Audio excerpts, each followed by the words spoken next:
Aujourd'hui, le truc s'intéresse aux images en relief. Peut-être avez-vous déjà subi ces images spectaculaires qui parfois donnent la nausée. Sachez en tout cas qu'elles sont actuellement considérées comme l'avenir du cinéma et nous vous devons donc quelques explications. Tout d'abord, qu'est-ce que la perception du relief? Eh bien, elle repose en grande partie sur notre faculté à regarder le monde avec deux yeux éloignés en moyenne de 65 mm. Si vous regardez un objet avec un seul œil, puis avec l'autre, vous constaterez qu'il semble s'être déplacé. Et quand vous ouvrez les deux yeux, ces deux images différentes sont transmises au cerveau qui les superpose pour restituer distance et profondeur. C'est ce processus neuronal nommé vision stéréoscopique qu'exploite le cinéma en relief pour nous abuser. La première étape consiste donc à produire des images stéréoscopiques, c'est-à-dire à filmer la scène avec deux caméras, une pour chaque œil. Dans l'idéal, ces caméras, réglées de façon identique, seront placées comme deux yeux, c'est-à-dire à 65 mm l'une de l'autre. Ce n'est pas toujours aisé. Le mieux est d'utiliser une caméra stéréoscopique qui rassemble deux objectifs dans un seul boîtier. Voilà. Nous disposons maintenant de deux rushs de notre scène, un pour chaque œil. Mais comment faire pour que les spectateurs ne voient que le rush gauche avec leurs yeux gauche et le droit avec leurs yeux droits? De nombreux procédés existent. Premier procédé, la transformation des images stéréoscopiques en anaglyphes.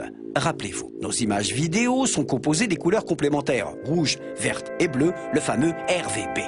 Eh bien, nous n'allons conserver à gauche que la composante rouge de l'image et à droite uniquement les composantes vertes et bleues. Puis, nous superposons les deux séquences et nous les observons à travers des lunettes dont le vert gauche est un filtre rouge et le droit un filtre cyan. Le cyan étant la somme du vert et du bleu. Et voilà! L'œil gauche ne voit que la composante rouge de la scène, captée par la caméra gauche, et l'œil droit, en cyan, ce qui avait été capté par la caméra droite. Le cerveau n'a plus qu'à faire son boulot. Évidemment, d'autres couleurs complémentaires peuvent être choisies pour ce procédé, mais à l'ère de l'image numérique, le RVB tend à s'imposer. Deuxième procédé, la projection polarisée. Pour simplifier à l'extrême, sachez que les ondes lumineuses peuvent être polarisées, c'est-à-dire orientées dans l'espace. Nous allons donc cette fois-ci utiliser deux projecteurs munis de filtres polarisants. Le projecteur de gauche va projeter le rush filmé à gauche en le polarisant à l'horizontale et le projecteur de droite, le rush droit, polarisé à la verticale. Nous les observons à travers des lunettes polarisantes dont le filtre gauche ne laisse passer que les ondes horizontales et le droit que les ondes verticales. Le tour est joué. Chaque œil ne voit que ce qu'il doit voir et le cerveau est de nouveau bluffé. Troisième procédé encore plus high-tech, la projection alternée.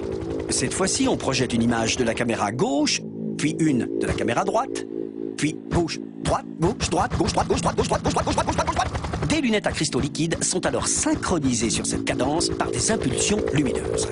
Leur vert gauche et droit s'obstruent alternativement pour berner nos pauvres neurones. Les recherches actuelles portent sur les possibilités de projection sans utilisation de lunettes. La plus efficace est aussi la plus simple, la projection croisée. Cette fois-ci, nous projetons nos deux séquences côte à côte, mais nous plaçons la séquence filmée à droite, à gauche et réciproquement.